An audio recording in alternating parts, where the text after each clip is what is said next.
caramel นมปังម៉ែក៏បិទយកនំប៉័ងយកមកធ្វើជានំ caramel និយាយថាឆ្ងាញ់អូ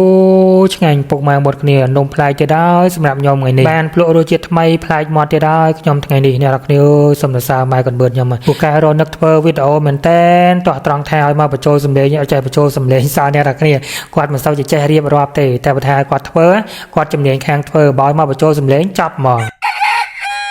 បើកភ្នែកមកព្រឹកព្រលឹមឡើងអញ្ចឹងឃើញផ្កាមុខផ្ទះរីស្កូស្គីអញ្ចឹងវាមានអារម្មណ៍ស្រស់ស្រាយមួយយ៉ាងដែរអ្នកនរគ្នាក្លិនវិញឡើងក្រអូបពេញមុខផ្ទះតែម្ដងហើយព្រឹកព្រលឹមឡើងម៉ែក៏មិនក៏រៀបចំទិញនំប៉័ងមានជាមួយនឹងនំប៉័ងអានំប៉័ងជ្រុងយើងហ្នឹងណាអ្នកនរគ្នាខ្ញុំភ្លេចឈ្មោះនំប៉័ងហ្នឹងអាដឹងគេហៅឈ្មោះនំប៉័ងអីគេយើងប្រើជាមួយនឹងស្ករសនឹងចំនួន2ខាំទឹកជារបស់យើងនឹងប្រើចំនួន2ស្លាបព្រាបាយហើយយើងចាប់ដើមបើកភ្លើងតិចៗកុំបើកភ្លើងខ្លាំងយើងចាប់ដើមរងាស់ខារ៉ាមែលរបស់យើងហ្នឹងឲ្យវាឡើងរាងក្រហមតិចៗមកហើយយើងកលែងខ្ទះរបស់យើងហ្នឹងហើយដាក់ទុកលើភ្លើងហើយយើងបើកភ្លើងតិចៗយើងកលែងវាទៅរហូតទៅវាឡើងក្រហមដែលយើងចង់បានណាពណ៌ដែលយើងចង់បានតែកុំឲ្យខ្លោចដល់ថ្នាក់ហ្នឹងពេកពុកម៉ែគ្នាមកឡើងពណ៌ពងមាន់មកបានហើយយើងចាប់ដើមបិទភ្លើងមករួចហើយយើងចាក់ទឹកជាចូលចំនួន2ស្លាបព្រាបាយទៀតពេលចាក់ទឹកចូលហ្នឹងប្រយ័ត្នបន្ទូត្រូវមុខពេលយើងចាក់ទឹកចូលហើយយើងកលែង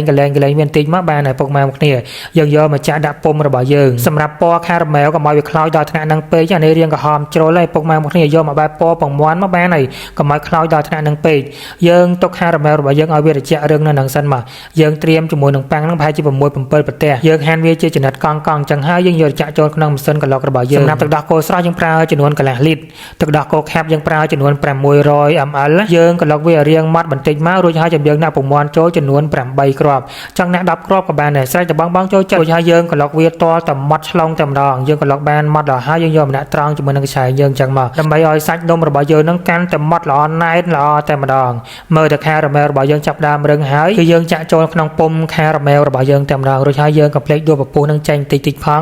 វាមានពពុះពីលើបន្ទាប់មកយើងយកអាលុយមីញ៉ូមក៏ដែរអាលុយមីញ៉ូមហ្នឹងយកមករុំឲ្យជិតពុំរបស់យើងហ្នឹងដើម្បីយើងយកទៅចំហុយទៅកុំឲ្យវាមានជាតិទឹកស្រៀបចូលជាមួយនឹងនំ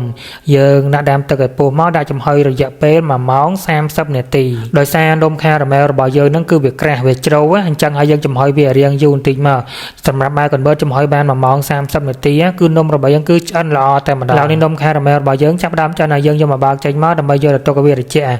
បងចង់ទុកក្រៅទូទឹកកកក៏បានទុកក្នុងទូទឹកកកក៏បានដែរបើមានទូទឹកកកយើងយកទុកក្នុងទូទឹកកកអញ្ចឹងមកដើម្បីឲ្យវាឆាប់រឹងហើយត្រជាក់ទុកបានរយៈពេល1យប់កាន់តែល្អហ្មងតែសម្រាប់ម៉ែកុនមឹតគឺធ្វើថ្ងៃហ្នឹងគឺកាត់ថ្ងៃហ្នឹងហ្មងធ្វើព្រឹកល្ងាចឡើងកាត់ហ្មងដោយសារយើងអត់មានពេលយូរទេយើងធ្វើក្នុងថ្ងៃហ្នឹងយើងកាត់ក្នុងថ្ងៃហ្នឹងវាអត់ទាន់ត្រជាក់ល្អទេអ្នកគ្នាទៅពេលបើកមកវារៀងប្រេះកណ្ដាលបន្តិចណាបើយើងទុកវាបាន1យប់ទល់ភ្លឺហ្មងចាំផ្សាយចំកាត់ហ្មងអាហ្នឹងគឺល្អតែម្ដងហើយមើលអាទូចនេះពណ៌វាស្អាតមែនតើម៉ែកុនបឺតធ្វើពណ៌បានស្អាតមែនតើណែនាំឲ្យបងធ្វើបែបពណ៌ពងមាន់អញ្ចឹងស្អាតកុំធ្វើដល់រាងខ្មៅពេកបើរាងខ្មៅពេកវារាងស្ងាត់ស្កអត់សូវឆ្ងាញ់ទេធ្វើមិនបងឲ្យធ្វើនំនឹងចាញ់រាងពណ៌ពងមាន់យើងធ្វើពណ៌ខារ៉ាមែលបានរាងពណ៌ពងមាន់ណាឆ្ងាញ់ហ្មងហើយមើលសាច់នំមើលពុកម៉ែមួយគ្នា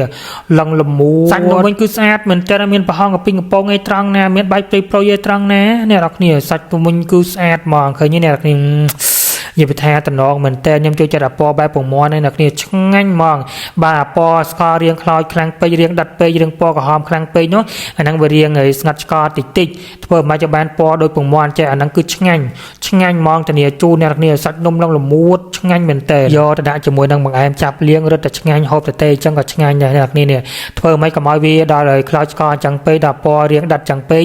អត់សូវឆ្ងាញ់ទេអ្នកគ្នាអត់ណែនាំទេធ្វើបែបមកពណ៌ពងមាន់ដូចរៀងទូចមិញអាហ្នឹងឆ្ងាញ់ហ្មងធានាជូនអាណាថាឆ្ងាញ់គឺខ្ញុំប្រាប់ថាឆ្ងាញ់អាណាថាហូបមិនកើតខ្ញុំប្រាប់ថាហូបមិនកើត